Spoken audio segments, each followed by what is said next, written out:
Hello viewers, మీరు కూడా ఇంట్లోనే టేస్టీగా జామ్ని చేసేసుకోవచ్చు. ఎటువంటి కలర్ యాడ్ చేయక్కర్లేదు. బయట మనం అంత డబ్బులు పెట్టుకున్న జామ్లో షుగర్స్ అండ్ ప్రిజర్వేటివ్స్ ఉంటాయి, కానీ ఈ హెల్దీ జామ్ని ఇంట్లోనే చేసేసుకోవచ్చు. ఎక్కడ స్కిప్ చేయకుండా వీడియోని ఎండ్ వరకు చూడండి అండ్ నా ఛానల్ని సబ్స్క్రైబ్ చేసుకోవడం మర్చిపోకండి. మీరు కూడా ఇంట్లోనే fresh and tasty yummy and healthy జామ్ని చేసేసుకోవచ్చు. అయితే జామ్ని హెల్దీగా చేసుకోవాలనుకుంటున్నాం కాబట్టి కలర్ కూడా యాడ్ చేయకుండా కలర్కి బదులుగా కొంచెం బీట్రూట్ ముక్కల్ని యాడ్ చేసుకుంటున్నాను అండ్ 4 యాపిల్స్ని చిన్న చిన్న ముక్కలుగా కట్ చేసుకొని ఇలాంటి స్టీమ్ చేసుకోవడానికి ఉపయోగపడేది ఏదైనా ఉంటే కన్నాలు ఉండేది చూసుకోండి. ఇప్పుడు దాన్ని మరుగుతున్న వాటర్లో మనం ఆవిరిలో ఉడికించుకునే విధంగా ఇలా అడ్జస్ట్ చేసుకోవాలి. మీరు ఇడ్లీ పాత్రనైనా యూజ్ చేసుకోవచ్చు. నేను మూత పెట్టేశాను.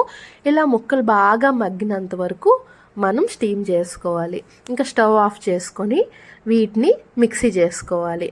ఇంత చక్కగా స్మూత్గా పేస్ట్ అయ్యే వరకు మనం మిక్సీ చేసుకోవాలి. మీకు ఇంకా డౌట్ ఉంటే వడపోసుకోండి. అయితే 1 కప్కి ఎక్స్ట్రానే కొంచెం వచ్చింది. దీన్ని నేను కడాయిలో యాడ్ చేసుకుంటాను ఈ పేస్ట్ని. దీనికి 1/2 కప్ వరకు పటికని యాడ్ చేస్తున్నా. పటిక పంచదారని మనం హెల్దీగా చేసుకోవాలనుకుంటున్నాం కాబట్టి షుగర్కి బదులుగా నేను పటిక పంచదారని యాడ్ చేస్తున్నాను.